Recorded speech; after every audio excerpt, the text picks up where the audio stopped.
EPF ಗ್ರಾಹಕರಿಗೆ big alert. ಜಾರಿಗೆ ಬಂದಿದೆ ಹೊಸ ಫಾರ್ಮ್ 121.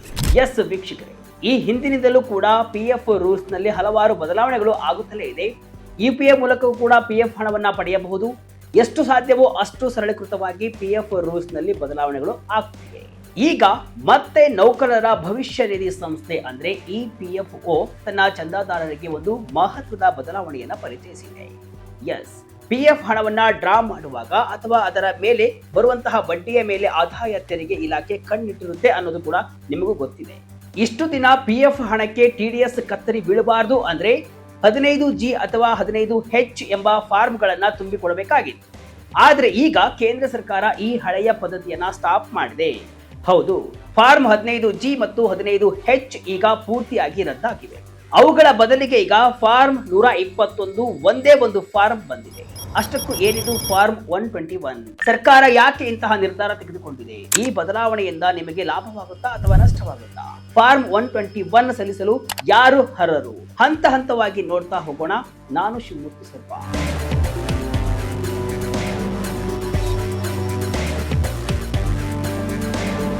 ಎಸ್ ವೀಕ್ಷಕರೇ, ಭಾರತದ ಆದಾಯ ತೆರಿಗೆ ಇಲಾಖೆ ಮತ್ತು ಇಪಿಎಫ್ಒ ಈಗ ಒಂದು ದೊಡ್ಡ ಕ್ರಾಂತಿಗೆ ಕೈ ಹಾಕಿವೆ. ನಾವು ಇಷ್ಟು ದಿನ ಪಾಲಿಸ್ತಾ ಇದ್ದಂತಹ 1961ರ ಹಳೆಯ ಆದಾಯ ತೆರಿಗೆ ಕಾಯ್ದೆಯನ್ನ ಈಗ ಹಂತ ಹಂತವಾಗಿ ಕೈಬಿಡಲಾಗ್ತಾ ಇದೆ. ಅದರ ಬದಲಿಗೆ ಈಗ ಆದಾಯ ತೆರಿಗೆ ಕಾಯ್ದೆ 2025 ಜಾರಿಗೆ ಬಂದಿದೆ. ಈ ಹೊಸ ಕಾಯ್ದೆಯ ಅಡಿಯಲ್ಲಿ ತೆರಿಗೆ ಪಾವತಿದಾರರಿಗೆ ಕೆಲಸವನ್ನ ಸುಲಭ ಮಾಡುವುದು ಸರ್ಕಾರದ ಗುರಿ.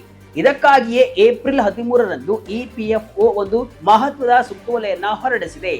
ಇದರ ಪ್ರಕಾರ ಏಪ್ರಿಲ್ 1, 2026ರಿಂದ ಜಾರಿಗೆ ಬರುವಂತೆ ಹಳೆಯ ಎಲ್ಲಾ ಫಾರ್ಮ್ಗಳನ್ನ ರದ್ದು ಮಾಡಿ ಅವುಗಳ ಬದಲಿಗೆ ಫಾರ್ಮ್ 121 ಅನ್ನ ಪರಿಚಯಿಸಲಾಗಿದೆ.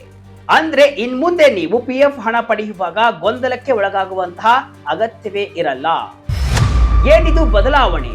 ಯಾಕೆ ಈ ನಿರ್ಧಾರ? ವಯಸ್ಸಿನ ತಾರತಮ್ಯಕ್ಕೆ ಎಂಡ್ ಕಾರ್ಡ್. ಈ ಮೊದಲು ಒಂದು ದೊಡ್ಡ ತಲೆನೋವು ಇತ್ತು. ನೀವು 60 ವರ್ಷಕ್ಕಿಂತ ಕಡಿಮೆ ವಯಸ್ಸಿನವರು ಆಗಿದ್ರೆ ನೀವು ಫಾರ್ಮ್ 15G ಅನ್ನ ತುಂಬಬೇಕಾಗಿತ್ತು. ಒಂದು ವೇಳೆ ನೀವು 60 ವರ್ಷ ದಾಟಿದ ಹಿರಿಯ ನಾಗರಿಕರಾಗಿದ್ರೆ ಅಂದ್ರೆ ಸೀನಿಯರ್ ಸಿಟಿಜನ್ ಆಗಿದ್ರೆ ಫಾರ್ಮ್ 15H ಅನ್ನ ಬಳಸಬೇಕಾಗಿತ್ತು. ಎಷ್ಟೋ ಜನರಿಗೆ ಯಾವ ಫಾರ್ಮ್ ತುಂಬಬೇಕು ಅನ್ನೋ ಗೊಂದಲದಲ್ಲೇ ಟಿಡಿಎಸ್ ಕಟ್ ಆಗಿ ಹೋಗ್ತಾ ಇತ್ತು. ಆದ್ರೆ ಈಗ ಕೇಂದ್ರ ಸರ್ಕಾರ ಈ ವಯಸ್ಸಿನ ತಾರತಮ್ಯವನ್ನ ಪೂರ್ತಿಯಾಗಿ ತೆಗೆದು ಹಾಕಿದೆ. ನೀವು 25 ವರ್ಷದ ಯುವಕರಾಗಿರಿ ಅಥವಾ 75 ವರ್ಷದ ಹಿರಿಯರು ಆಗಿರಿ, ಇನ್ಮುಂದೆ ಎಲ್ಲರಿಗೂ ಇರುವುದು ಒಂದೇ ಒಂದು ಫಾರ್ಮ್, ಅದೇ ಫಾರ್ಮ್ 121. ಈ ಏಕರೂಪದ ವ್ಯವಸ್ಥೆಯಿಂದಾಗಿ ಇನ್ಮುಂದೆ ಟಿಡಿಎಸ್ ವಿನಾಯಿತಿ ಪಡೆಯುವುದು ಅತಿ ಸುಲಭವಾಗಲಿದೆ. ಏನಿದು ಫಾರ್ಮ್ 121? ಹೇಗೆ ಕೆಲಸ ಮಾಡುತ್ತೆ? ಟಿಡಿಎಸ್ ಕತ್ತರಿಯಿಂದ ತಪ್ಪಿಸಿಕೊಳ್ಳೋದು ಹೇಗೆ? ಈಗ ಫಾರ್ಮ್ 121 ಅಂದ್ರೆ ಏನು, ಅದು ಹೇಗೆ ಕೆಲಸ ಮಾಡುತ್ತೆ ಅನ್ನೋದನ್ನ ಗಮನಿಸೋಣ. ಫಾರ್ಮ್ 121 ಅಂದ್ರೆ ಇದೊಂದು ಸೆಲ್ಫ್ ಡಿಕ್ಲರೇಷನ್, ಅಂದ್ರೆ ಸ್ವಯಂ ಘೋಷಣಾ ಪತ್ರ. ಇದರ ಅರ್ಥವೇನೆಂದ್ರೆ, ನನ್ನ ಈ ವರ್ಷದ ಒಟ್ಟು ಆದಾಯವು ತೆರಿಗೆ ಮಿತಿಗಿಂತ ಕಡಿಮೆ ಇದೆ, ಆದ್ದರಿಂದ ನನ್ನ ಪಿಎಫ್ ಹಣ ಅಥವಾ ಬಡ್ಡಿಯ ಮೇಲೆ ಯಾವುದೇ ಟಿಡಿಎಸ್ ಕಟ್ ಮಾಡಬೇಡಿ ಅಂತ ನೀವು ಸರ್ಕಾರಕ್ಕೆ ಬರೆದು ಕೊಡುವಂತಹ ಪತ್ರವಿದು.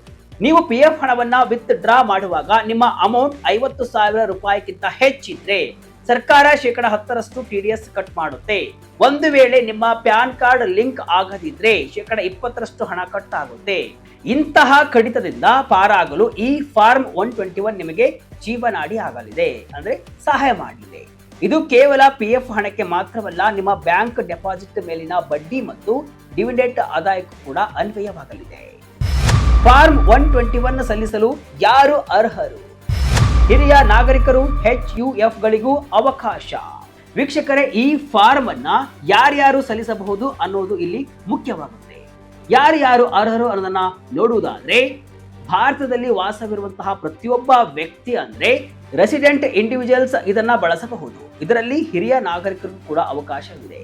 ಹಿಂದೂ ಅವಿಭಜಿತ ಕುಟುಂಬಗಳು ಅಂದ್ರೆ HUF ಗಳು ಸಹ ಇದನ್ನ ಸಲ್ಲಿಸಬಹುದು.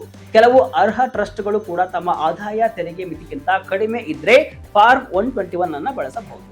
ಆದರೆ ಇಲ್ಲಿ ಒಂದು ಮುಖ್ಯ ಕಂಡೀಷನ್ ಇದೆ. ನಿಮ್ಮ ಆ ವರ್ಷದ ಒಟ್ಟು ತೆರಿಗೆ ಹೊಣೆಗಾರಿಕೆ 0 ಇರಬೇಕು, ಅಂದ್ರೆ 0 ಟ್ಯಾಕ್ಸ್ ಲೈಬಿಲಿಟಿ ಇದ್ರೆ ಮಾತ್ರ ನೀವು ಇದನ್ನ ಸಲ್ಲಿಸಲು ಸಾಧ್ಯ. ನಿಮ್ಮ ಆದಾಯ ತೆರಿಗೆ ಮಿತಿಗಿಂತ ಹೆಚ್ಚಿದ್ರೆ ನೀವು ಫಾರ್ಮ್ 121 ಸಲ್ಲಿಸುವಂತಿಲ್ಲ. ಫಾರ್ಮ್ 121 ಪ್ರಮುಖ ವೈಶಿಷ್ಟ್ಯಗಳು ಏನು? ಪ್ರತಿಯೊಂದು ಸಲ್ಲಿಕೆಗೂ ಸಿಗಲಿದೆ UIN ನಂಬರ್. ಈ ಹೊಸ ಫಾರ್ಮ್ ನಲ್ಲಿ ಕೆಲವು ಹೈಟೆಕ್ ಫೀಚರ್ಗಳನ್ನ ಸರ್ಕಾರ ಸೇರಿಸಿದೆ. ಫಾರ್ಮ್ 121 ವೈಶಿಷ್ಟ್ಯಗಳನ್ನ ನೋಡುವುದಾದ್ರೆ, ಏಕರೂಪದ ವ್ಯವಸ್ಥೆ, ವಯಸ್ಸಿನ ಆಧಾರದ ಮೇಲೆ ಪ್ರತ್ಯೇಕ ಫಾರ್ಮ್ಗಳ ಅಗತ್ಯವಿಲ್ಲ. 25 ವರ್ಷದ ಯುವಕನಿಂದ ಹಿಡಿದು 80 ವರ್ಷದ ಹಿರಿಯ ನಾಗರಿಕರವರೆಗೂ ಕೂಡ ಎಲ್ಲರಿಗೂ ಒಂದೇ ಫಾರ್ಮ್, ಅದೇ 121. TDS ನಿಂದ ರಕ್ಷಣೆ, EPF ಖಾತೆಯಿಂದ 50,000 ರೂಪಾಯಿಗಿಂತ ಹೆಚ್ಚು ಹಣವನ್ನ ಹಿಂಪಡೆಯುವಾಗ ಕೆಲವು ಸಂದರ್ಭಗಳಲ್ಲಿ ಪಾನ್ ಕಾರ್ಡ್ ಲಿಂಕ್ ಇಲ್ಲದಿದ್ರೆ ಹೆಚ್ಚಿನ ಮೊತ್ತ ತೆರಿಗೆ ಕಡಿತವಾಗುವುದನ್ನ ಇದು ತಡೆಯುತ್ತೆ. ಪಾರದರ್ಶಕತೆ ಅಂದ್ರೆ ಪ್ರತಿ ಬಾರಿ ಈ ಫಾರ್ಮ್ ಸಲ್ಲಿಸಿದಾಗಲೂ ಕೂಡ ಒಂದು ವಿಶಿಷ್ಟ ಗುರುತಿನ ಸಂಖ್ಯೆ UIN ಸೃಷ್ಟಿಯಾಗುತ್ತೆ.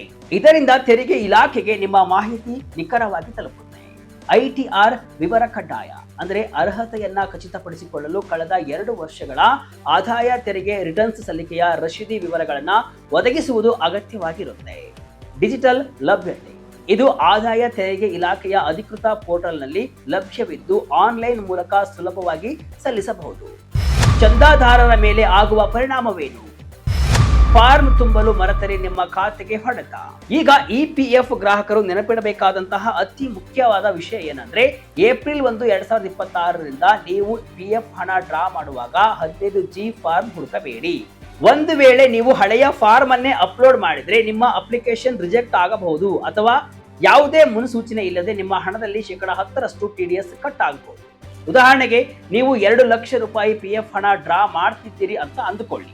ನೀವು ಫಾರ್ಮ್ 121 ಸಲ್ಲಿಸದಿದ್ರೆ ಸಾಕ್ಷಾತ್ 20,000 ರೂಪಾಯಿ ಕಟ್ ಆಗಿ ನಿಮ್ಮ ಕೈಗೆ ಕೇವಲ 1,80,00,000 ರೂಪಾಯಿ ಮಾತ್ರ ಸಿಗುತ್ತೆ. ಆ 20,000ವನ್ನ ವಾಪಸ್ ಪಡೆಯಲು ನೀವು ಮತ್ತೆ IT ರಿಟರ್ನ್ಸ್ ಫೈಲ್ ಮಾಡಿ ವರ್ಷಗಟ್ಟಲೆ ಕಾಯಬೇಕಾಗುತ್ತೆ. ಅದಕ್ಕೆ ಈ ಹೊಸ ಬದಲಾವಣೆಯನ್ನ ಈಗಲೇ ಅರ್ಥ ಮಾಡಿಕೊಳ್ಳಿ.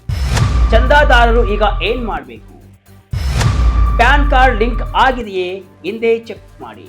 ವೀಕ್ಷಕರೇ, ನೀವು ಈಗ ಮಾಡಬೇಕಾದ ಕೆಲಸಗಳೇನು ಅನ್ನೋದನ್ನ ಹಂತ ಹಂತವಾಗಿ ಹೇಳ್ತೀನಿ ನೋಡಿ. ಮೊದಲು ನಿಮ್ಮ EPF ಖಾತೆಗೆ ಪ್ಯಾನ್ ಕಾರ್ಡ್ ಲಿಂಕ್ ಆಗಿದೆಯಾ ಅನ್ನೋದನ್ನ ಖಚಿತಪಡಿಸಿಕೊಳ್ಳಿ.